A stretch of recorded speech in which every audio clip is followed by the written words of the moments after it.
जय श्री राम।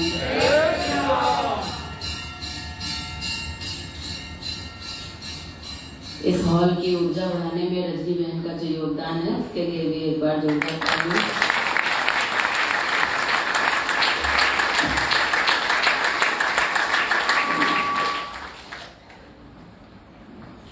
बड़े आनंद के साथ इस नवरात्र शिविर का हम सभी लोग आनंद ले रहे हैं।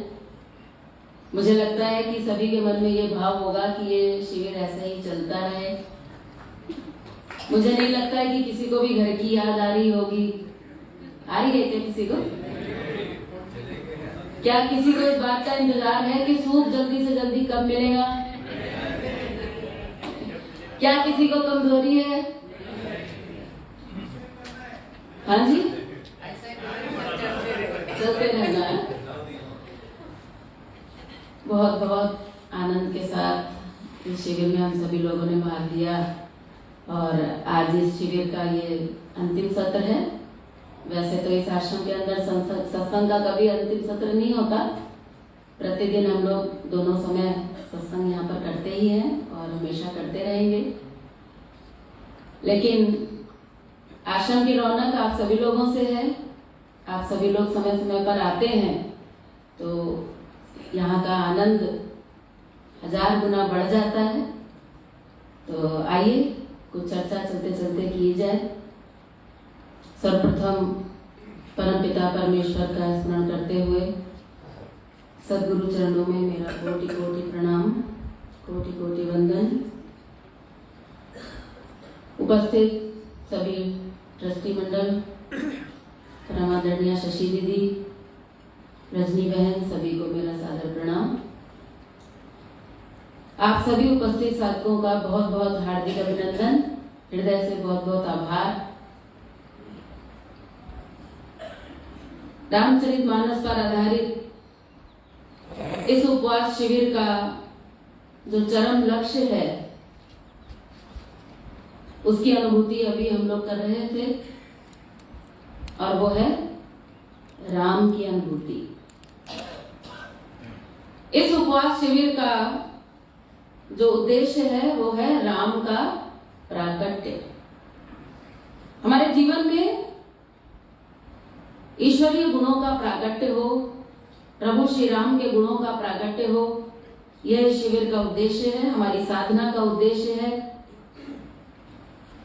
इसी के प्रतीक स्वरूप देखने में आता है कि जब भी आप साधना करेंगे तो साधना के फलस्वरूप उसका जो रिजल्ट दिखाई देगा अंत में, वो सारे विकारों से मुक्ति, अपने अंदर निवास करने वाले सभी राक्षसों का विनाश और प्रभु का प्राकट्य। इसीलिए इस विशेष साधना शिविर नवरात्रि के अवसर पर जो आयोजित किए जाते हैं, इसमें भी हम देखते हैं कि जब हम वर्ष में 2 बार ये नवरात्रि करते हैं तो एक नवरात्रि के पश्चात दशहरे का पर्व मनाते हैं, यानी कि हमारे अंदर स्थित रावण का अंत। ये रावण हमारे पूरे व्यक्तित्व में समाया हुआ है। हम में से कोई भी उससे वंचित नहीं है। हम सभी के अंदर विकार हैं। उन्हीं विकारों की से मुक्ति के लिए साधना का पथ गुरुओं द्वारा दिया गया। और ये रावण जो है ये क्या है, तो मानस में कहा गया जो जीवन में हमको रुलाता है वो रावण है। अब अगर हम अपने जीवन में देखें कि क्या क्या हमें रुलाता है तो सब जानते हैं कि क्या क्या हमारे जीवन में हमें रुला रहा है। शरीर का रोग रुलाता है, इंद्रियों में अशक्ति पैदा हो जाती है तो हम दुखी होते हैं, रोते हैं, मन में चिंताएं तनाव पैदा होते हैं तो हम रोते हैं। कोई हमें गाली दे देता है, कोई हमारा अपमान कर देता है तो हम रोते हैं। हमें भविष्य का भय सताता है तो हम अकेले में रोते हैं। और जब हमारा कोई प्रिय चला जाता है तो हम रोते हैं। तो ये जो रोना है ये क्या है? रावण। हर व्यक्ति इससे मुक्त होना चाहता है। हर आदमी हंसना चाहता है, सुखी होना चाहता है, आनंदित होना चाहता है, लेकिन हमारे शरीर, इंद्रियां, मन, बुद्धि पर रावण इस कदर हावी है कि हम चाह कर भी हंस नहीं पाते। ऐसे रावण का अगर अंत करना है तो चुन चुनकर हमें अपने शरीर, इंद्रियां, मन, बुद्धि से विकारों को साफ करना पड़ेगा ताकि उसके भीतर से राम प्रकट हो सके। तो ये जो मानस योग साधना है, और उसके लिए सबसे सहयोगी जो ये शिविर, उपवास और अध्यात्म का अनूठा जो संगम है, वो रावण को नाश करने में पूरी तरह से समर्थ है। इसीलिए ऐसा विधान बनाया गया कि आप जब भी साधना करेंगे तो अंत में आप पाएंगे कि रावण का विनाश हो रहा है। ये प्रपोर्शनेट है। ऐसा नहीं है कि पूरा रावण नष्ट हो जाएगा 7 दिन में। थोड़ा थोड़ा थोड़ा थोड़ा, ये तो साधना की राह है। हम साधना पर लगे हैं। मानस के अनुसार बहुत सीरियसली अगर हम साधना में जुड़ेंगे तो 14 साल का समय बताया गया है। लगने को तो 40-40 साल भी लग चुके हैं। मैं खुद 40 साल से लगी हूँ। कितना लग जाएगा ये तो नहीं कह सकते, लेकिन एक जो आदर्श स्थिति बताई गई रामचरितमानस में, वो 14 साल की बताई गई कि 14 साल में रावण का विनाश संभव है। वहीं दूसरी ओर जब हम चैत्री नवरात्रि की बात करते हैं तो यहाँ पर भी हम 7 दिन तक तप, सेवा, सुमिरन की साधना को गंभीरता से करते हैं, अपने विकारों को मुक्त करते हैं। शारीरिक स्तर पर, मानसिक स्तर पर, बौद्धिक स्तर पर, आध्यात्मिक स्तर पर जब हम अपने आप को शुद्ध करते हैं तो उसका रिजल्ट क्या मिलता है कि राम का प्रागट्य होता है। हम रामनवमी मनाते हैं। यानी कि अगर आपको राम को प्रकट करना है तो उसके लिए भी यही साधना होगी, और रावण का विनाश करना है तो उसके लिए भी यही साधना होगी। इस रामचरितमानस की मानस योग साधना का उद्देश्य उस राम राज्य की प्राप्ति है जहां जो राजा हो, कमांड करने वाला जो हो, वो कौन हो? भगवान राम हो। ये एक व्यक्तिगत जीवन की साधना देता है। आज हम सामूहिक राम राज्य की कल्पना करते हैं। हम राष्ट्र में और विश्व में राम राज्य की कल्पना करते हैं, लेकिन अगर हम राष्ट्र और विश्व की बात करेंगे तो मुझे ऐसा लगता है कि हम बात ही करते रह जाएंगे, क्योंकि विश्व को बदलना मुझे नहीं लगता है कि हमारी सामर्थ्य में है। लेकिन कहते हैं कि हम बदलेंगे, युग बदलेगा।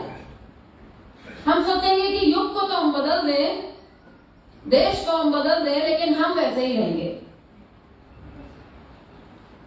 हम डॉक्टर हैं, दुनिया भर को तो हम दवा देंगे, लेकिन हम बीमार ही रहेंगे, तो बात नहीं बनेगी।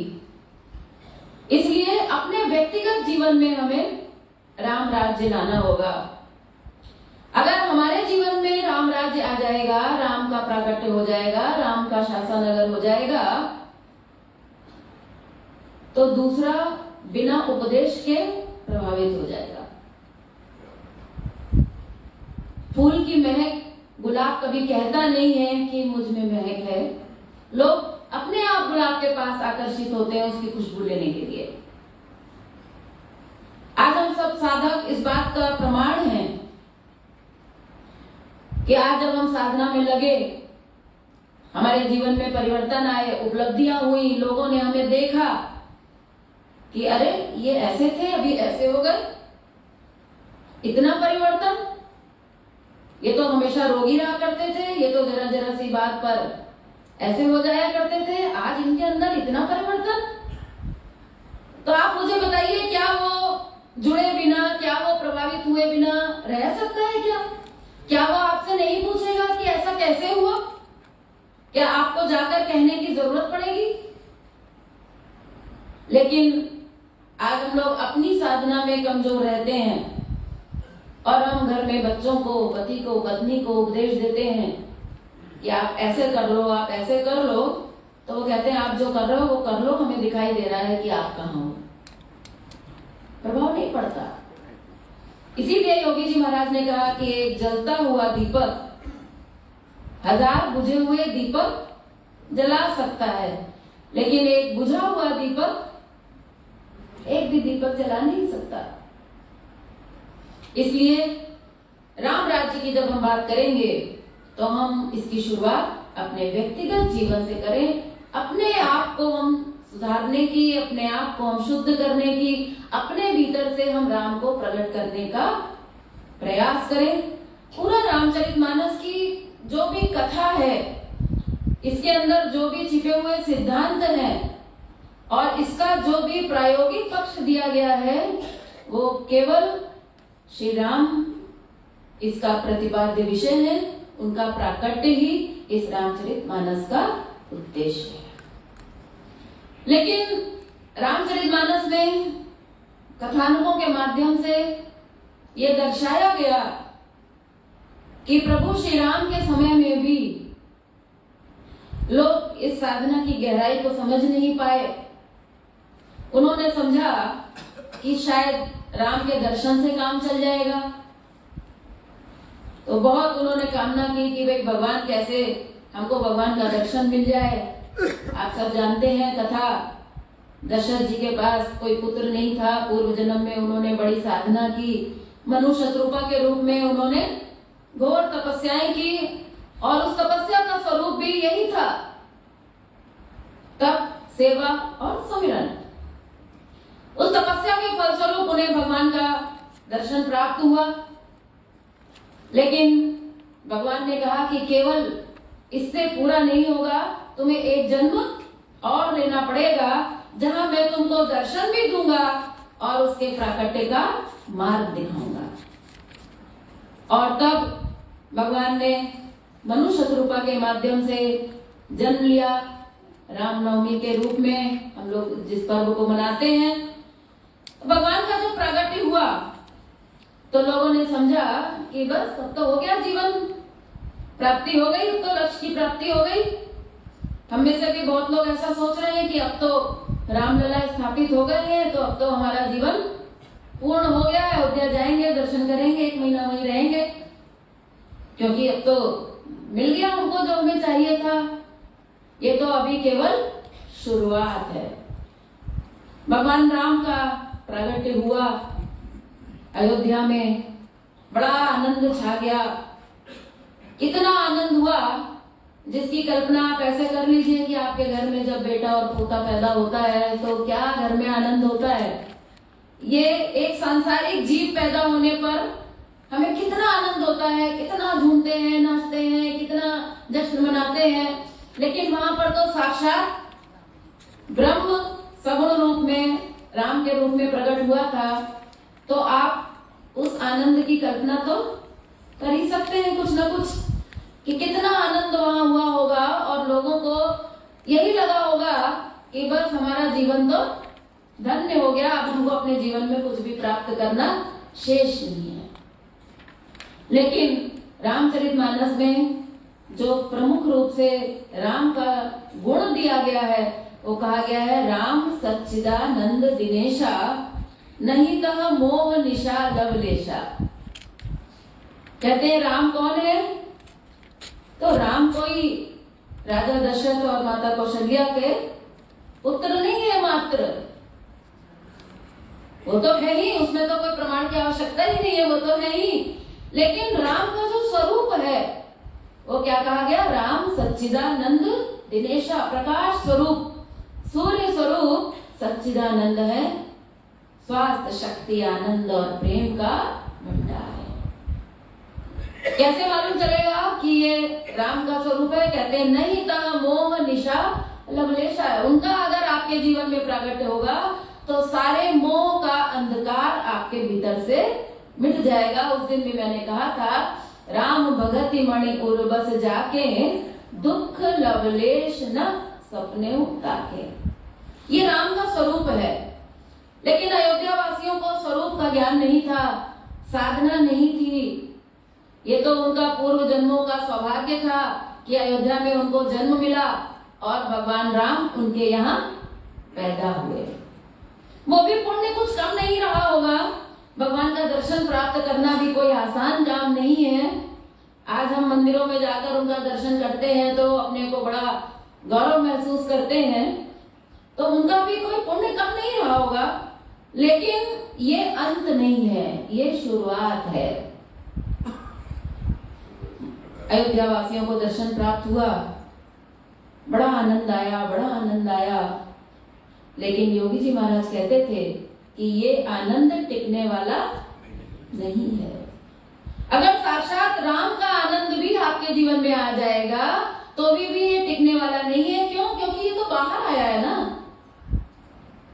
बाहर से जो कुछ भी आएगा वो जाएगा जरूर, अंदर जो आ जाएगा वो जाने वाला नहीं है। इस जीवन में भी हमारे साथ रहने वाला है, और जब तक हमें मोक्ष की प्राप्ति नहीं हो जाएगी, जब तक हमें भक्ति की प्राप्ति नहीं हो जाएगी, तब तक वो हमारे साथ रहने वाला है। बाहर से तो अगर हम बात करें तो भगवान राम को तो हमने नहीं देखा, लेकिन गुरुदेव त्रिपाठी जी महाराज आए तो वो भी चले गए। आए हैं तो जाएंगे। योगी जी महाराज आए, हम लोग कभी कल्पना ही नहीं करते थे, स्वप्न में कभी इस बात पर विचार ही नहीं करते थे कि जा सकते हैं। कभी इस बात का विचार ही नहीं किया। उनके साथ जब तक रहे, 1984 से लेकर 2001 तक सतत उनका संपर्क का सौभाग्य मिला, लेकिन काम वही आया जो उनसे सीख पाए। इसीलिए वो कहते थे हमेशा कि मेरी बात पकड़ो, मेरी लात मत पकड़ो, क्योंकि उन्हें पता था कि अगर ये लात पकड़ेंगे तो एक दिन जब लात छूट जाएगी तो खाली रह जाएंगे, फिर इनके पास कुछ नहीं होगा। और वो चाहते थे कि सतत आजीवन वो उपलब्धि इनके जीवन में हो जाए, इसलिए उन्होंने कभी भी लात पकड़ने पर जोर नहीं दिया। अखिलेश जी महाराज आए, वो भी चले गए, माता जी आई, वो भी चली गई, हम लोग हैं, सब जाने वाले हैं। किसी का भौतिक शरीर का सहारा काम नहीं आता लंबे समय तक। उस भौतिक शरीर का लाभ ये है कि जब तक वो शरीर है तब तक हम उससे प्राप्त कर लें, उसके सानिध्य में रहकर, उसके चरणों में बैठकर हम अपने भीतर से प्राकट्य कर लें, अपनी पूंजी कमा लें। ये गहरी बात होगी। तो भगवान राम ने देखा कि अरे ये अयोध्या वासी तो ऐसे प्रसन्न हो रहे हैं, ऐसे आनंद में झूम रहे हैं कि ये सोच रहे हैं कि जैसे मैं हमेशा रहने वाला हूँ। तो उन्होंने सोचा कि इनको कुछ ना कुछ झटका देना पड़ेगा, इनको बताना पड़ेगा कि भाई ये अंत नहीं है। तो आप सब जानते हैं भगवान राम अब जब पैदा हुए तो लौकिक लीला भी करेंगे। राजकुमार के रूप में पैदा हुए हैं तो व्यवहार तो वैसा ही करना पड़ेगा। तो लौकिक व्यवहार उन्होंने किया, तो थोड़े से बड़े हुए तो गुरुकुल जाना पड़ गया। अब गुरुकुल तो रेजिडेंशियल स्कूल था, तो अब चले गए लंबे समय के लिए। आप सब जानते हैं कि जब भगवान राम पढ़ने के लिए गए तो हम लोगों ने राम को तो नहीं देखा, अयोध्या में तो हम नहीं थे, लेकिन बहुत सुंदर रामानंद सागर जी की जो रचना रामचरितमानस के ऊपर की गई तुलनी, उसमें हम लोग महसूस कर पाए कि माताओं को, पिता को बड़ा कष्ट हुआ कि अरे राम इतने समय के लिए जा रहे हैं। रानियां राजा से कहने लगी आप तो राजा हैं, आदेश दे दीजिए कि गुरु यहीं आकर पढ़ा जाया करें, राम को वहां स्कूल भेजने की क्या जरूरत है। क्यों? क्योंकि अगर वो स्कूल चले जाएंगे तो फिर हम उनके दर्शन से वंचित रह जाएंगे। ये जो सब इनके बाल सखा आते रहते हैं, सब पूरा अयोध्या जो रोज इनके दर्शन करने के लिए दरबार में भीड़ लग जाती है, इनका सबका क्या होगा? आप टीचर को यहीं बुला लीजिए। गुरु ने कहा ये संभव नहीं है, जाना तो पड़ेगा। गए, लोग बड़े दुखी से हो गए कि अरे चले गए। हमारा बच्चा भी जब हॉस्टल चला जाता है तो हम दुखी होते हैं ना, भेजना पड़ता है मजबूरी में, लेकिन हम उदास हो जाते हैं कि अरे घर सूना हो गया, बच्चों के बिना अच्छा नहीं लग रहा। तो आप कल्पना करिए राम के बिना अयोध्या कितनी सूनी हुई होगी, सूनी हो गई। चलो कोई बात नहीं, इंतजार करते रहे, हम भी इंतजार करते हैं, चलो 4 साल की बात है, इंजीनियर होकर आ जाएगा, 4 साल में आ जाता है, फिर बड़े खुश हो जाते हैं, फिर से उतना ही आनंद आ जाता है कि आ गया। तो फिर से अयोध्या में बड़ा आनंद आ गया कि चलो आ गए, राम आ गए, अब नहीं जाएंगे। ऐसा नहीं है, बाहर से तो अगर आए हैं तो फिर से चलेंगे, जाना तो फिर भी पड़ेगा। थोड़ा ही समय बीता कि फिर से विश्वामित्र जी आ गए, कहने लगे कि भाई राम को तो हमें दे दो, हम साधना करते हैं, यज्ञ करते हैं, तो वहां पर हमको राक्षस विघ्न डालते हैं, तो उन विघ्नों से पार पाने के लिए तो केवल राम ही एक सहारा है। बड़ी खास बात है कि राम ही एक सहारा है, ये राम ही हमको इन राक्षसों से मुक्त कर सकता है। इसलिए दशरथ जी से उन्होंने प्रार्थना की कि आप तो हमें राम लक्ष्मण को दे दीजिए। अगर वो केवल बाहर ही रह जाते तो राक्षसों का विनाश संभव नहीं था, और भगवान के जीवन का जो उद्देश्य था वो केवल 2 ही थे। एक तो था कि जो साधना कर रहे हैं उनकी साधनाओं को सफल बनाने के लिए राक्षसों का विनाश करना। सब जानते हैं, यदा यदा ही धर्मस्य ग्लानिर्भवति भारत, राक्षसों का विनाश करने के लिए भगवान अवतार लेते हैं। लेकिन ये उनका जो अवतार का कारण है ये बड़ा छोटा कारण है, क्योंकि राम जब आएंगे तो राक्षसों का विनाश तो अवश्य संभावी है। प्रकाश के उदय होने पर अंधकार तो समाप्त हो जाएगा, वो कोई बहुत बड़ा विषय नहीं है।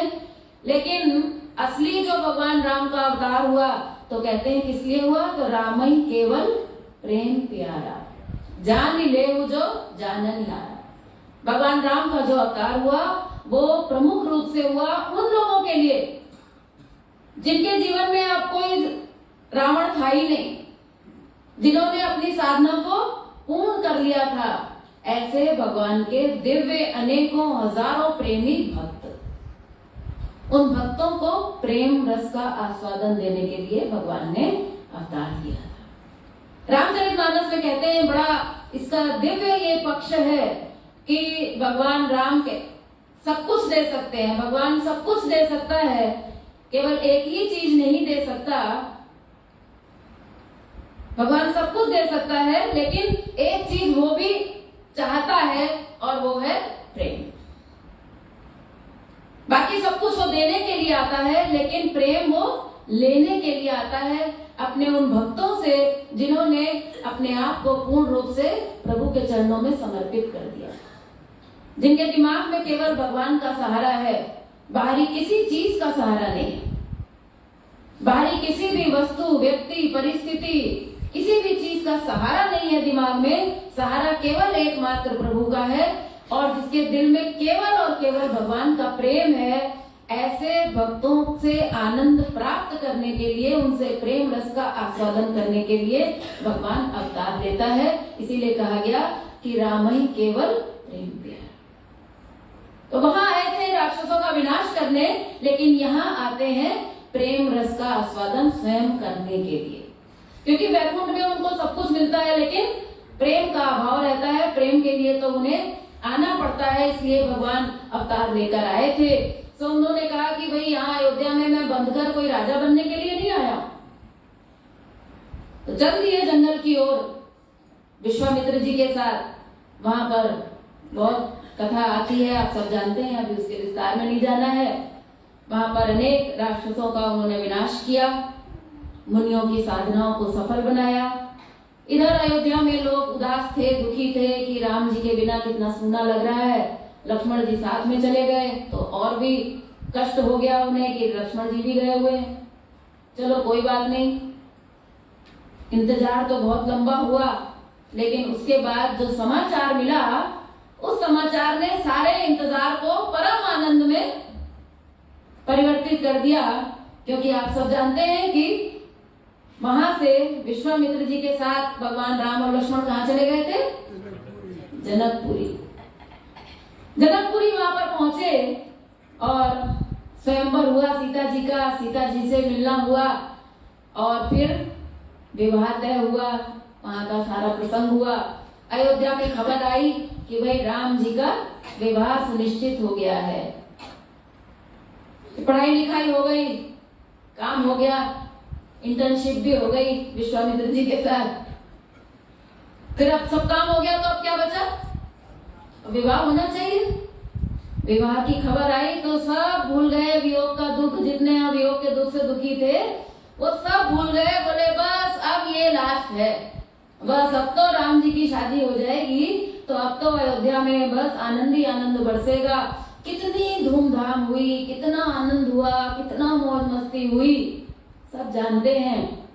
और किसी ने कल्पना भी नहीं की कि इसके आगे भी कुछ और हो सकता है। लेकिन राम जी तो जानते थे। उन्होंने कहा कि ये तो अभी भी फंसे ही है, धीरे धीरे फंसते ही जा रहे हैं, अपने अंदर झांकने को तैयार नहीं है, अपने अंदर मुझे प्रकट करने की कोशिश नहीं कर रहे हैं। और बाहर वाला तो राम आएगा तो जाएगा, और मैं तो इसलिए आया नहीं हूं, मैं तो इनके अंदर से रावण का विनाश करके मैं तो इनके अंदर से प्रकट होना चाहता हूं, मैं इनके अंदर बैठा हूं, लेकिन ये अपने अंदर वाला राम देखने को तैयार नहीं है। विवाह हुआ, भगवान ने जल्दी से जल्दी प्लानिंग कर ली कि अगली प्लानिंग क्या होगी, और प्रभु की इच्छा से एक घटना क्रम चला, और वो घटनाक्रम अब तक का सबसे कठिन घटनाक्रम था जब भगवान को 14 साल का वनवास। ये रामचरितमानस की जो कथा है, इसमें छिपे हुए जो सिद्धांत हैं, लोगों ने इसको बहुत गाया बजाया, खूब ढोलक मंजीरा नाच गाना, बड़े बड़े पंडाल, बड़े बड़े श्रोता, बहुत कुछ हुआ। लेकिन योगी जी महाराज ने जो इसमें से निचोड़ कर जो इसका रस दिया, उस रस का जिसने पान किया, रामचरितमानस उसके जीवन में उतरने लग जाएगी, और उतर रही है। आप सब इसका प्रमाण है। हम सभी के भीतर ईश्वरीय शक्तियों का प्राकट्य हो रहा है। भगवान राम की मूर्ति धीरे धीरे प्रकट हो रही है, अंदर मूर्तिकार काम करने में लगा हुआ है। हम भी उसका पूरा सहयोग दे रहे हैं। शरीर से काटने छाटने का काम चल रहा है, मन से कटाई चटाई का काम चल रहा है, बुद्धि से चल रहा है। अपने आप को देखना है ना हमें, शरीर से, मन से, इंद्रियों से, बुद्धि से क्या कर रहे हैं हम? लगे हुए हैं ना एक मूर्तिकार की तरह, धीरे धीरे अपने आप को तराशने में तो लगे हैं हम। अगर हम केवल भजन कीर्तन में ही लगे रहते, केवल कथाओं का आनंद लेकर ही उसमें डूबे रहते, तो वो एक जो साधना है वो बहुत ऊंची साधना है, वो हर एक के वश की बात नहीं है। भगवान की कथा श्रवण करके उस ईश्वर को प्राप्त कर लेना, ये रामचरितमानस की तत्सेवा सुमिरन के भी ऊपर की कथा है। उसको हम डिनाई नहीं कर रहे, उसको हम काट नहीं रहे, लेकिन वो हर एक व्यक्ति के वश की बात नहीं है। उस कथा में प्रवेश करके उस कथा में से उन चरित्रों को ले लेना और आत्मसात कर लेना, ये बहुत कठिन साधना है, ये बहुत ऊंची साधना है। इसलिए आप ये मत समझिएगा कि मैं इसका खंडन कर रही हूँ, इसका खंडन नहीं कर रही हूँ, लेकिन जब तक अपने भीतर से हम उस राम का प्राकट्य नहीं करेंगे, तब तक फिलहाल आज के समय में, आज की परिस्थिति में, आज जिन परिवेश में हम लोग हैं, उस परिवेश में ये बात बनने वाली नहीं है। तब वहां पर जब राम जी 14 साल के लिए वन को गए हैं, अयोध्या वासियों का सारा जीवन अब तक का जो था वो मानो धरती पर आ गया, मानो खत्म हो गया उनका जीवन।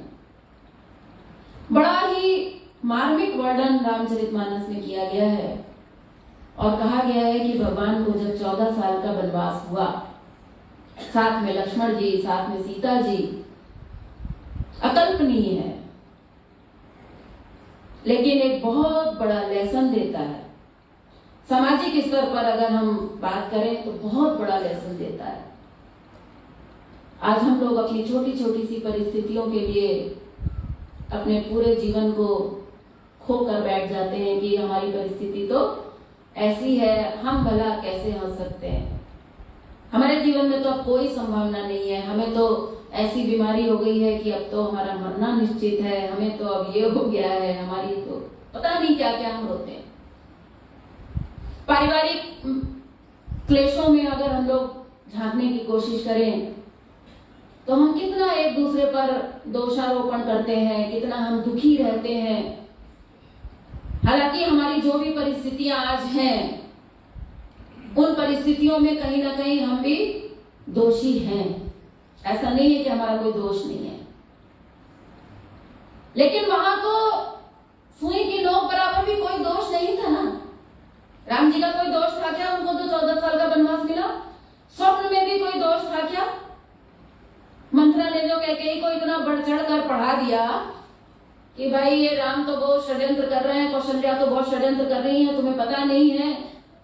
कैकेयी को समझा दिया कि तुम्हें तो, तुम्हारे साथ तो कौशल्या जो है वो सौतन वाला व्यवहार कर रही है, अंदर अंदर प्लानिंग चल रही है, तुम्हें धराशायी किया जाएगा, भरत को तो जेल में डाल दिया जाएगा। यहां तक कह दिया कि भरत को तो जेल में डालने की प्लानिंग है, जानबूझ के उनको ननिहाल भेजा गया है ताकि पीछे से ये सब काम हो जाए।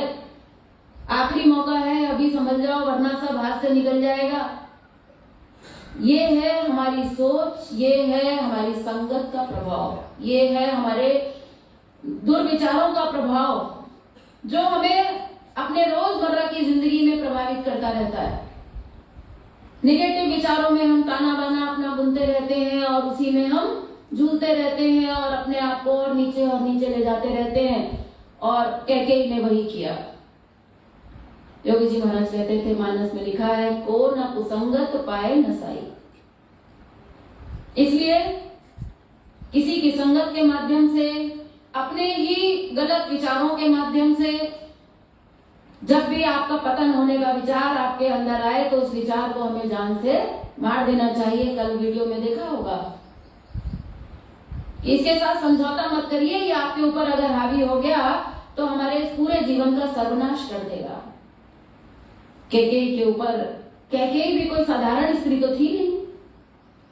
कैकेयी जैसी स्त्री जो राम को प्राणों के समान प्यार करती थी, भरत से भी ज्यादा प्यार करती थी जो कैकेयी, आज उसके दिमाग में भी कचरा भर गया।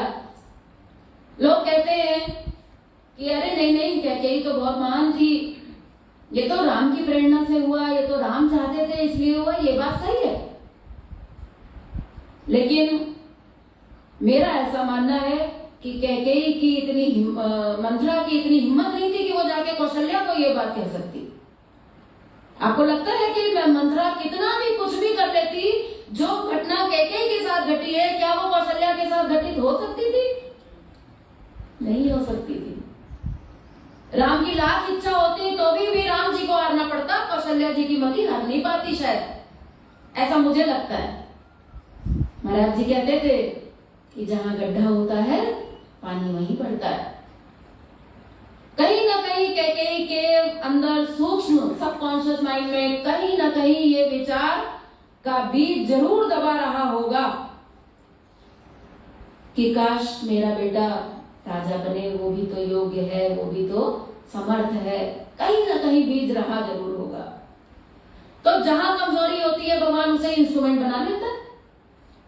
आप कभी भी देखिए, आपको किसी की निंदा करनी हो, आप किसी के पास जाके बैठिए हो, तीसरे आदमी की निंदा करिए, तो सामने वाला अगर शुद्ध होगा तो वो आपको मना कर देगा कि भाई मुझसे निंदा मत करिए, तो समझ जाएगा कि यहाँ दाल नहीं गलेगी, तो जाएगा दूसरे के पास। कहाँ जाएगा? जिस व्यक्ति के बारे में आप निंदा करने आए हैं उस व्यक्ति के मन में भी अगर उस व्यक्ति के प्रति थोड़ा सा रहा होगा तो वो व्यक्ति तुरंत उससे प्रभावित हो जाएगा। बात समझ में आ रही ना? तो राम जी ने भी सोचा कि इंस्ट्रूमेंट किसको बनाया जाए, पहले तो मंथरा को बनाया जाए। मंथरा बन गई और फिर मंथरा के माध्यम से कैकेयी के ऊपर अटैक किया गया तो कैकेयी भी उसमें आ गई। नतीजा ये हुआ कि 14 साल का वनवास हो गया। आज हम लोग अपनी परिस्थितियों में देखते हैं कि हमारी गलतियां होते हुए भी अगर हमें कोई कुछ मुंह से केवल कह दे तो हमारे घर में महाभारत हो जाती है। वहां पर कहा नहीं गया, किया गया। राम जी ने पलट कर पूछा तक नहीं कि मेरी गलती क्या है, कम से कम इतना तो बता दो, मैं जाने को तैयार हूं, लेकिन खाली इतना बता दो कि गलती क्या है। चल दिए। ये है एक सामाजिक शिक्षा, अगर हम सीख सकें अपने गृहस्थ जीवन में। जब भी परिस्थितियां हमारे सामने आए तो इस परिस्थिति को हम अपने सामने रखकर विचार करें, तो हम पाएंगे कि हम अपनी प्रतिकूल परिस्थितियों में हम कितना पॉजिटिव हो सकते हैं। आज्ञा लेने के लिए पिता के पास पहुंचे राम जी। राम जी से दशरथ जी ने कहा, बेटा मत जाओ, वियोग का दुख मैं नहीं सहन कर पाऊंगा। तो रामचंद्र जी ने बड़े दिल से अपने विचारों को पिता के सामने रखा। कोई पिता का मन बहलाने के लिए नहीं रखा। उन्होंने कहा कि पिताजी आप किस बात के लिए दुखी है, मुझे वो नहीं समझ में आ रहा, क्योंकि दुखी होने वाली कोई बात भी तो होनी चाहिए। बोले मेरा तो आज ऊपर वाले ने सारा ही बिगड़ा काम बना दिया है। मेरे हाथ में तो आज कहते हैं ना, वो हर हाथ में लड्डू है, मेरे लिए तो इससे बढ़कर कुछ हो ही नहीं सकता। कैसे सोच लिया उन्होंने भाई ऐसी परिस्थिति में? रामचरितमानस में प्रमाण दिया गया है। भगवान राम कहते हैं कि पिताजी आप चाहते थे कि मुझे अयोध्या का राज मिले, लेकिन मेरी माँ का दिल आपसे भी बड़ा है। कैकेयी माँ ने मुझे कहा है कि तुम्हें पूरा जंगल का राज्य मिलेगा, तो ये मेरा फायदा ही है, इसमें कोई नुकसान तो है नहीं। आप छोटा राज्य दे रहे थे, मुझे बड़ा राज्य मिला।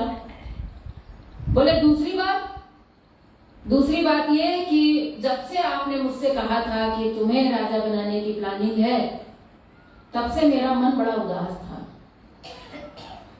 रामचरितमानस में आता है। मुझे रामचरितमानस की चौपाइयां थोड़ी कम याद रहती हैं, ये मेरी कमजोरी है। वहां पर लिखा है कि दशरथ जी के राज्य में एक ही कमी थी, पिता ये आप क्या कर रहे हैं, चारों भाई योग्य हैं, चारों बराबर हैं उम्र में, फिर मुझे ही राज्य क्यों दे रहे हैं? भरत को दे दीजिए तो मुझे ज्यादा प्रसन्नता होगी। तो बोले कि मेरे मन में जो कसक थी, जो एक कष्ट था, दुख था कि भरत को राजा बनना चाहिए, तो मेरी तो मन की इच्छा पूरी हो गई, तो इससे बढ़कर मेरे लिए तो आनंद की कोई बात नहीं। ये मैं बता रही हूं कि प्रतिकूल परिस्थितियों में कैसे पॉजिटिव खोजा जा सकता है। और बढ़कर उन्होंने सोचा, कहने लगे कि पिताजी ये मैं हमेशा सोचता था कि कहा जाता है कि पुत्र को पिता कोई आज्ञा दे और पुत्र उसका पालन करे, ये पुत्र के लिए बड़े सौभाग्य की बात है। लेकिन आज तक राम जी को कभी कोई आदेश दशरथ जी ने दिया ही नहीं था, मुंह खोलकर कुछ कहा ही नहीं था कि तुम ये कर लो, क्योंकि उनके आंखों के इशारे मात्र से राम जी कर लिया करते थे।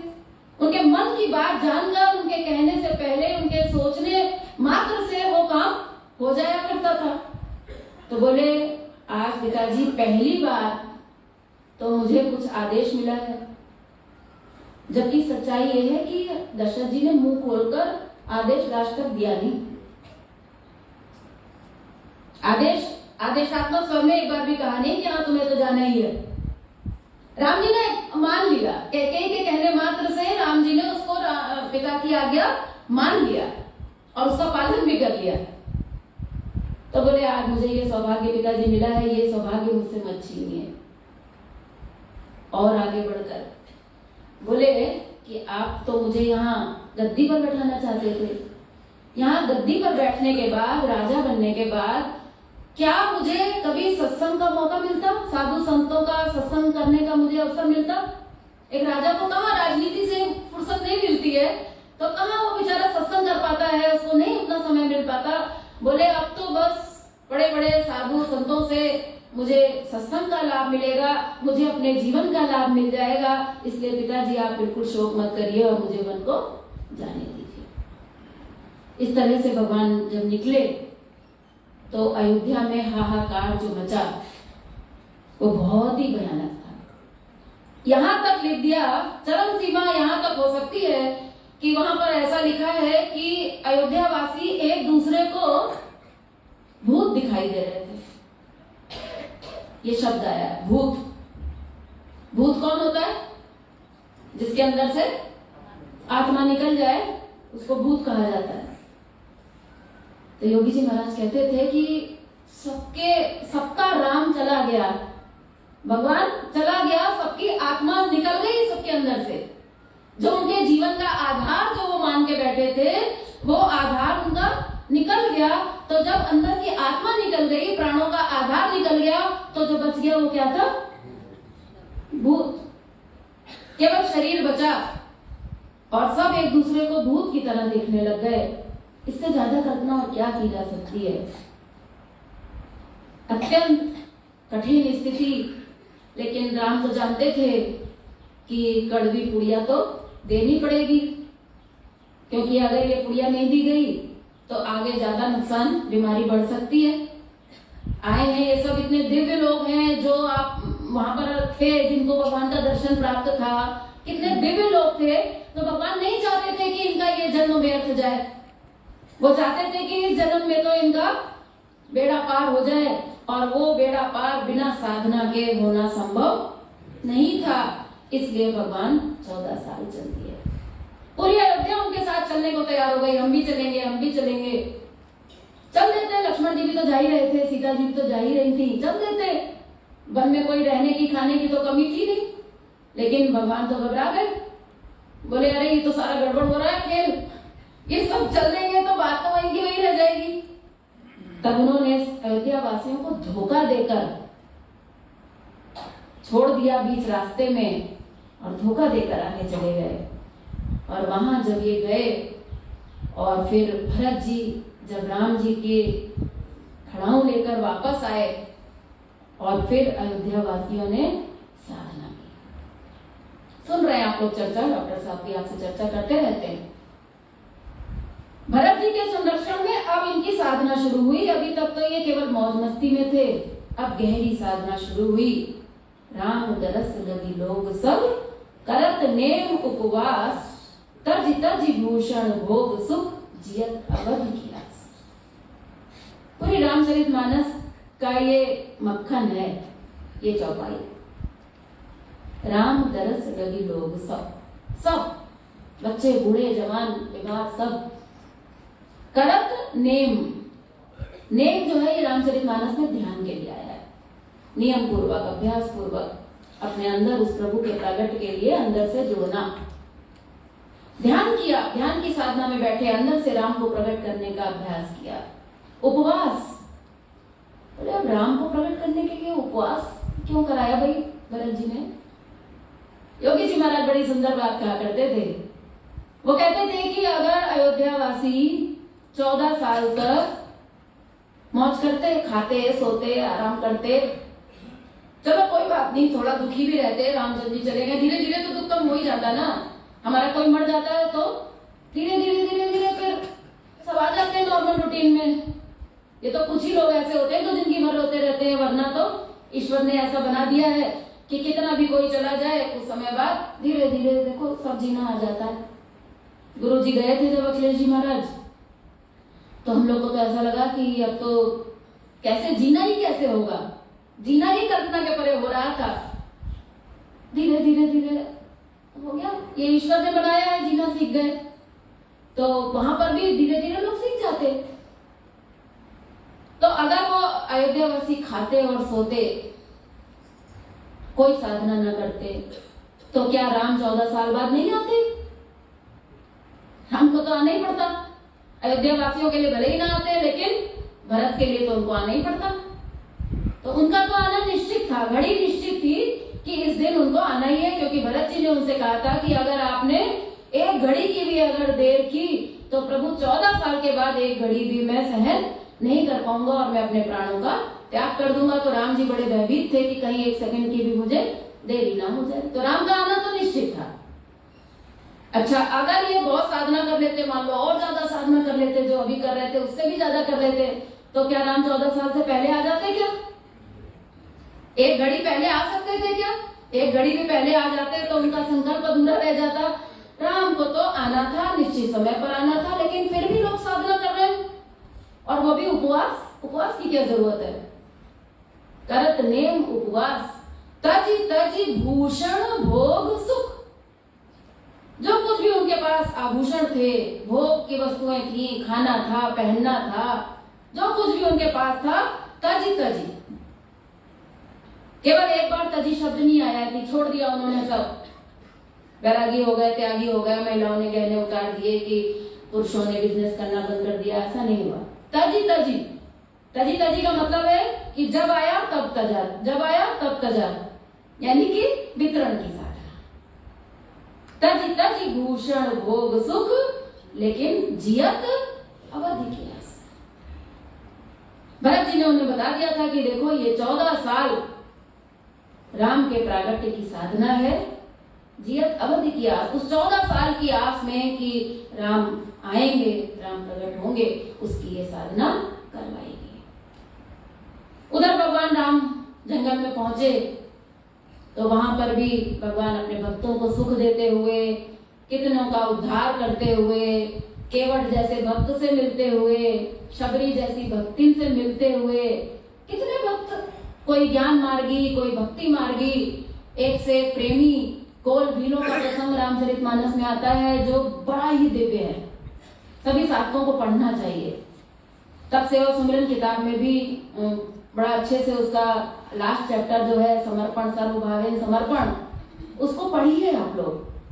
साधना में थोड़ा आगे बढ़िए, जहां है वहीं स्थिर रहना नहीं है, धीरे धीरे डे बाय डे अपनी हर साधना में हमें आगे बढ़ना है। और जो साधना अभी हमसे अछूती है उस विषय को भी हमें टच करना पड़ेगा। तो मैं तो चाहूंगी तब सेवा सुमिरन किताब का ये सर्वभावेन आत्मसमर्पण पढ़िए आप, तो आपको पता चलेगा कि ऐसे भक्त भगवान के जो कोल भील जंगलों में रहते थे, उनके साथ भगवान ने जो प्रेम रस की जो लीला खेली है, दिव्य है।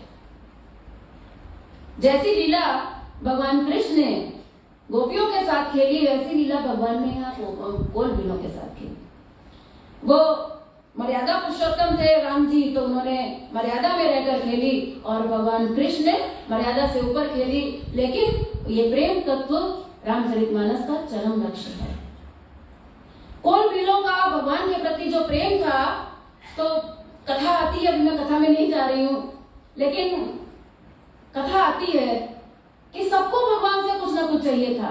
जंगल में मिले तो ऋषि मुनि मिले, तो राम जी ने पूछा हाँ भाई कैसे आना हुआ, तो ऋषि मुनि बोले साधना चल रही है हमारी बहुत बढ़िया, लेकिन ये राक्षस थोड़ा जरा मदद करिए, इन राक्षसों से जरा मुक्ति दिलाइए।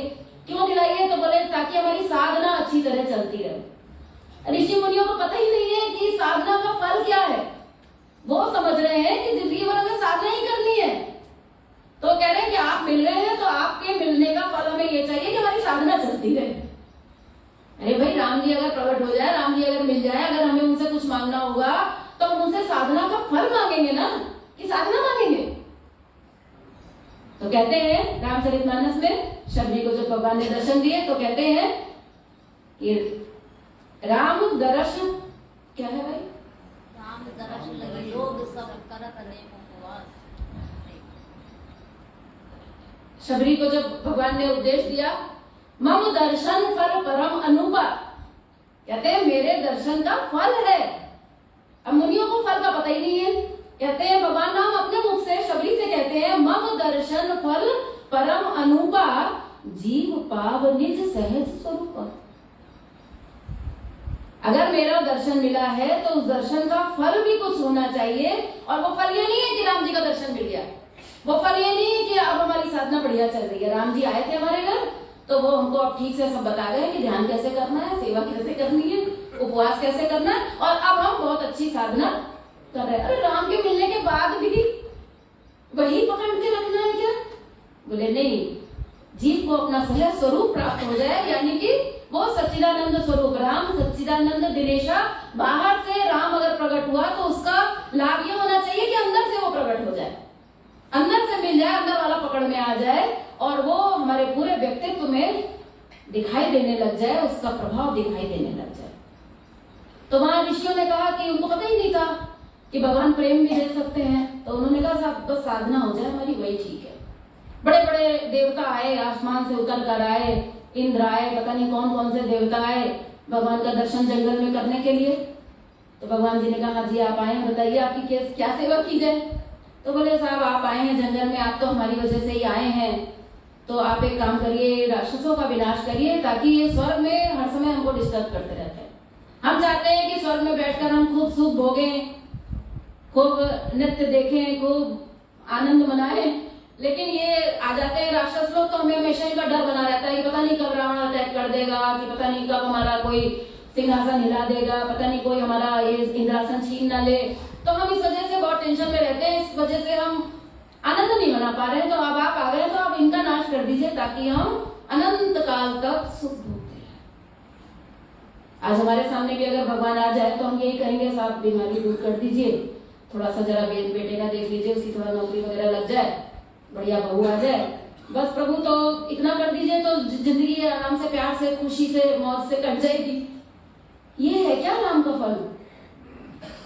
तो भगवान को इन दोनों से मिलकर कुछ खास मजा नहीं आया, लेकिन कोल भी लाए, जंगल में रहने वाले कोल भी लाए। प्रसंग आता है कि वहां पर जब देवता आए थे कुछ लेकर नहीं आए, उनके पास वहां इंद्रलोक में कल्पवृक्ष था, वहां कल्पवृक्ष का एक फल ले आते, कुछ लेके नहीं आए, खाली हाथ लेकर आ गए, खाली हाथ मिलने आ गए भगवान का दर्शन करने। हम लोग को तो ये सिखाया गया है कि भगवान के मंदिर में भी आओ तो खाली हाथ मत आओ। गुरुजी हमेशा कहते थे कि भगवान के दरबार में आओगे, खाली हाथ आओगे तो खाली हाथ जाओगे, ऐसा योगी जी कहा करते थे। वहां साक्षात राम से मिलने जा रहे हैं, फिर भी खाली हाथ चले गए। ना देवता कुछ लेकर आए, ना वो लेकर आए, मुनि लोग कुछ लेकर आए। लेकिन कोलवीर जब मिलने आए, प्रसंग चल गया, आनंद आ गया, तो चलिए चर्चा कर लेते हैं। आज तो अंतिम दिन है, 2-4-10 मिनट ऊपर हो जाएगा तो कोई बात नहीं, योगा तो करना नहीं है, हवन होना नहीं है, आज तो सूप ही पीना है। तो क्या कह रही थी? कोलवीर जब आए तो कहते हैं कि कोलवीर इसलिए नहीं आए कि उन्हें भगवान से कुछ मांगना था, उन्हें कुछ चाहिए ही नहीं था, क्योंकि उनका राम तो अंदर से प्रकट हुआ था। वो तो भगवान का केवल दर्शन का, उनके प्रेम का आस्वादन करने के लिए आए थे। तो आए वो, तो उनके दिमाग में सबसे पहली बात आई कि राम जी तो आजकल जंगल में है, तो उनको क्या लगता होगा, उनको किस चीज की आवश्यकता होगी। सोचिए, ये प्रेमी भक्त ही सोच सकता है कि भगवान को क्या आवश्यकता होगी। बाकी दो ने तो सोचिए आपकी, उनको तो कोई आवश्यकता ही नहीं होगी, वो बेचारे कहाँ कुछ खाते हैं, उन्हें कहाँ कुछ चाहिए, तो उन्होंने तो कुछ सोचा ही नहीं। लेकिन इन्होंने कहा कि नहीं नहीं, वो तो अभी जंगल में है, तो कुछ अच्छा कम से कम खाने पीने को तो हम ले ही जा सकते हैं, और कुछ नहीं ले जा सकते। तो कहते हैं कंद मूल फल भरी भरी दोना, चले रंग जनु लूटन सोना। वो कुछ देने जा रहे थे, लेकिन उन्हें ऐसा लग रहा था कि वो सोना लूटने जा रहे हैं। रास्ते में उनके दिमाग में एक बार भी ये विचार नहीं आया कि ये मांग लेंगे, वो मांग लेंगे, कम से कम अच्छा मकान तो हो जाए, एक जरा जंगल में रहते हैं, जानवर आक्रमण करते रहते हैं, जरा सुरक्षा की दृष्टि से कुछ मिल जाए। अब राम जी आए हैं तो वो तो पूर्ण काम है, वो तो हमको बहुत कुछ दे सकते हैं, हमने भी तो इतनी साधनाएं की हैं, आज साधना का फल मांगने का मौका आया है, तो हम पीछे क्यों रहें। उनके दिमाग में ही नहीं आया, और वो गए। तो बस रास्ते भर जो सारे कोलवीर थे आपस में बस यही बात करते हुए गए कि राम का दर्शन मिलेगा, उनके चरण पखारेंगे, उनके दर्शनों का लाभ लेंगे, उनको एक टक बैठ के देखेंगे, अपने हाथ से उन्हें केला छील कर खिलाएंगे।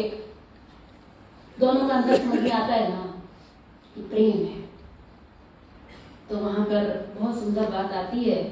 गोस्वामी तुलसीदास जी कहते हैं कि भगवान ने देवताओं ने जो मांगा उनको वो दे दिया, कोई उन्होंने ऋषि मुनियों ने जो मांगा भगवान ने उनको भी वो दे दिया। बोले लेकिन कोलवीरों को वो कुछ नहीं दे पाए, कुछ दे ही नहीं पाए, बल्कि उनके जाने के बाद फूट फूट कर रोए, और उन्होंने कहा कि आज मेरा जीवन सफल हो गया, आज मुझे वो मिल गया जिसके लिए मैं अवतार लेकर आया था, आज वो चीज राम जी को मिल गई। कल्पना करें, ये है प्रेम तत्व, ये रामचरितमानस का हाईएस्ट अचीवमेंट है, जहां तक अभी हमको पहुंचना बाकी है कि उस प्रेम तत्व की प्राप्ति करना है। और वो प्रेम तत्व तब प्राप्त होगा जब हमारा तप, सेवा, सुमिरन, शरीर, मन, बुद्धि तो पहले हमारा शुद्ध हो। स्थूल शरीर से, स्थूल मन से, स्थूल बुद्धि से उस सूक्ष्म तत्व की अनुभूति करना संभव नहीं है। ये बुद्धि से ऊपर का तत्व है। बुद्धि तक तो आप सत्संग से, लेक्चर से सुन सकते हैं, समझ सकते हैं, लेकिन ये जो विषय है सहस्त्रार्थ चक्र में जहाँ प्रेम तत्व का निवास है, ये चर्चा वाणी से ऊपर है। इसको हम कहकर सुनकर प्राप्त नहीं कर सकते। इसके लिए तो बहुत गहन समर्पण चाहिए प्रभु के चरणों में। और योगी जी महाराज कहते थे कि भाई अगर तुम्हारा शरीर बदल रहा है, शरीर में तुम क्या से क्या हो गए, अपने मन को तुम 10 साल पहले जाकर देखते हो तो तुम्हें लगता है कि मैं क्या से क्या हो गया। तुम्हारी बुद्धि में पहले क्या स्थिति थी, क्या हालत थी, क्या दुर्दशा थी, आज कितना बदल गया है तुम्हारा। तो बोले जिसके माध्यम से ये बदला है, क्या उसके चरणों में समर्पण हो नहीं जाना चाहिए क्या? भाई अगर हमें अपने माता पिता से कुछ मिलता है तो हम उनके प्रति समर्पित रहते हैं ना। पति से मिलता है, पति से समर्पित रहते हैं, पत्नी से मिलता है तो हम पति के प्रति समर्पित हो जाते हैं। क्यों? क्योंकि उससे हमें सब कुछ मिल रहा है, जो हमें चाहिए वो सब हमें मिल रहा है, तो इस समर्पण का भाव स्वयं पैदा हो जाता है। योगी जी महाराज कहते थे कन्या जिस लड़के को कभी देखा भी नहीं, हालांकि आजकल तो ऐसा नहीं है, जिस वर को हमने आज तक कभी देखा नहीं, कन्या शादी होकर जाती है, पूर्ण समर्पण हो जाता है। खाली पति के ही प्रति समर्पण नहीं, बल्कि सास, नंद, पूरा घर, पूरा कुंबा, पूरा परिवार, पूरा खानदान, सबके प्रति वो सेवा में लग जाती है। क्यों? पति के नाते। अगर पति दुष्ट है तो बाकी लोगों की सेवा करने में फिर आनंद नहीं आ सकता, क्योंकि ये सब कुछ जो वो कर रही है वो अपने पति के प्रति समर्पण की वजह से कर रही है। तो जिस परमात्मा से हमें इतना कुछ मिला, हमारा जीवन इतना परिवर्तित हुआ, लेकिन समर्पण अभी भी अगर हमारा दुनिया में लगा रहा तो मुझे तो ऐसा लगता है कि ये पाप ही होगा। दे रहा है वो और धन्यवाद इधर हो रहा है, एहसान इधर मान रहे हैं, ले रहे हैं उधर से। वो तो हमारा परम पिता है, इसलिए वो दिए जा रहा है कि चलो ठीक है, बच्चा ही है, अपना ही बच्चा है, इसलिए वो दिए जा रहा है। लेकिन वो दे तो सकता है, लेकिन प्रेम नहीं देगा। वो प्रेम इतना सस्ता नहीं है कि वो आप नालायक बने रहे, हम नालायक बने रहे और वो हमें अपना प्रेम दे दे। हम संसार में भी देखते हैं, कोई पुत्र अगर बहुत नालायक है तो कितना भी नालायक क्यों ना हो, हम उसके लिए करते रहते हैं सब कुछ, पैसा भी देंगे, कपड़ा भी देंगे, सब कुछ करेंगे उसके लिए, सब करने को तैयार होंगे। लेकिन वहीं एक दूसरा जो बेटा होगा, जो हर प्रकार से पिता की आज्ञा का पालन करने वाला, पिता से प्रेम करने वाला, पिता का सम्मान करने वाला अगर बेटा होगा, तो पिता का जो प्रेम है वो हमेशा उस बच्चे के प्रति अधिक होगा जो पिता के कहे में चलता है। और उस बच्चे के प्रति जो प्रेम तो होगा, लेकिन वो प्रेम नहीं होगा। करुणा हो सकती है, दया हो सकती है, लेकिन वो प्रेम नहीं होगा जो दूसरे बच्चे के लिए। उस प्रेम की प्राप्ति के लिए उस प्रभु के चरणों में समर्पण होना ही चाहिए। क्यों नहीं है? वो इसलिए नहीं है क्योंकि हम जो साधना कर रहे हैं वो क्रिया रूप में कर रहे हैं। अभी हमारी साधना क्रिया रूप में चल रही है। अभी हम तब इसीलिए सिर्फ कर रहे हैं कि थोड़ा दर्द कम हो जाए। अभी हम सेवा इसलिए कर रहे हैं कि बस करनी है, बता दिया गया, एक बार समझ में आ गया भाई करनी है तो चलो कर लेते हैं। उस सेवा के बदले वो आनंद अंदर से प्रकट हो रहा है कि नहीं हो रहा, ये देखने की बात है। खैर ऐसे करते करते ये साधना चलने लग गई। उधर जंगल में भगवान इस प्रकार से सभी भक्तों से मिलते हुए, ज्ञानियों का उद्धार करते हुए, ज्ञान और भक्ति दो मार्ग मानस में दिए गए हैं। ज्ञान के रास्ते पर चलने वाले ऋषि मुनियों को मोक्ष की प्राप्ति उनका चरम लक्ष्य था, और जो भक्त थे उनको अपने चरणों का प्रेम, वैकुंठ धाम की प्राप्ति। ये रामचरितमानस का आदर्श है, एक तरफ मोक्ष और एक तरफ भक्ति। ये ऐसे करते हुए भगवान आगे बढ़ रहे हैं। और वहां पर भी भगवान ने संरक्षण में, अपने संरक्षण में, हनुमान जी के संरक्षण में, वहां पर भी साधना चल रही है। वानर और भालुओं के बीच में, जो वानर और भालू हैं जंगल में, उनके सानिध्य में सुग्रीव है, बाली है, और भी जो वानर भालू उनके सेना में जो उनके साथ जुड़ गए, ये सब पूर्व जन्म के सब दिव्य साधक हैं। ये सब वानर और भालू के रूप में आए हैं। वानर मतलब बुद्धि प्रधान और भालू मतलब भक्ति प्रधान। ये भावना और ज्ञान प्रधान साधक भगवान से जुड़े और भगवान राम के सानिध्य में उन्होंने साधना की। वहां पर भी जो साधना है वो यही 3 साधना है। वहां पर भी उन्होंने भगवान के सानिध्य में यही 3 साधना की, जहां पर कहा गया है कि तो भूल जाती हूँ, चौपाई बड़ा भारी मुश्किल है। चले नहीं, गिरि तरुनक आयुध सब वीरा, धरे मनोहर मनुष्य। गिरि, तरु और नख, ये 3 प्रकार की साधना वहां पर दी गई है। जो गिरि है ये उपवास की साधना है। जहां कहीं भी रामचरितमानस में गिरि शब्द आया है ये उपवास का प्रतीक है, यानी कि सॉरी, गिरि जो है ये ध्यान का प्रतीक है। गिरि मतलब होता है पहाड़, पर्वत। ध्यान के माध्यम से हम ऊंचाइयों को प्राप्त करें। जैसे पर्वत स्थिर होता है ऐसे अपने आप से अंदर से हम स्थिरता प्राप्त करें। Be still and know that I am God. अपने उस आत्म स्वरूप को प्रकट करने के लिए पहली साधना है गिरि। दूसरी है तरु। तरु मतलब फल फूल वृक्ष, ये उपवास की साधना है। वहां जंगल में वैसे भी 14 साल कोई वहां पर अनाज का भोजन तो था नहीं, आग तो वहां पर थी नहीं। लोग कहते हैं साथ खाया होगा भगवान राम ने, वहां सीता जी तो साथ में थी, पत्नी साथ में हो तो फिर खाने की क्या कमी। लेकिन पूरे रामचरितमानस में ऐसा कहीं जिक्र नहीं आया है कि जंगल में भगवान ने सीता जी ने कोई उनको रसोई बना के दी हो।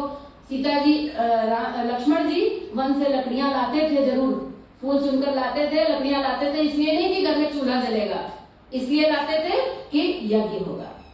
संध्या वंदन के लिए वहां पर समिधा लाई जाती थी, भोजन पकाने के लिए। भगवान राम चाहते तो नगर गांव वासी उनको एक कम से कम गाय तो दे देते कि प्रभु आपका तो उपवास चल रहा है, एक गाय अपने साथ ले जाइए, लक्ष्मण जी सेवा करेंगे और दूध निकाल कर देंगे तो कम से कम आपको कमजोरी तो नहीं आएगी, कम से कम दूध तो पी लीजिए। लेकिन पूरे रामचरितमानस में कहीं पर भी दूध पीने का जिक्र नहीं है। हर जगह कंद मूल फल और अंकुरित अनाज, इसका जिक्र आया है। तो ऐसा भगवान का ये खुद भी साधना चल रही थी, क्योंकि अगर बच्चों को साथ में चलाना है तो बड़ों को भी करना पड़ता है। तो भगवान राम ने उनके साथ में ये उनको गाइड किया और स्वयं उसका पालन किया। तो गिरि, तरु, नख। नख जो है ये रामचरितमानस में अभोग का प्रतीक बताया गया। अभोग यानी कि जो कुछ भी हमारे पास भोग आए हैं उसमें से हम थोड़ा थोड़ा अभोग की साधना को सीखना है। हमें थोड़ा वितरण, परायण, सीमित भोग।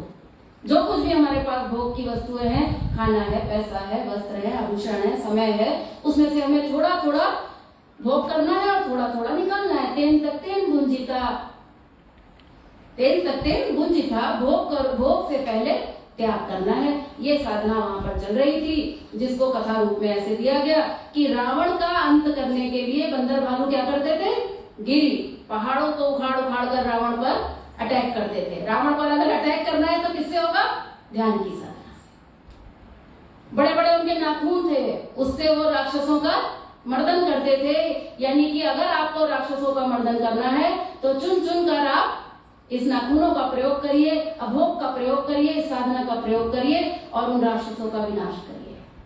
और थोड़ा कंदमूल फल खाइए, कंदमूल फल से राम की शक्ति आपके अंदर प्रकट होगी।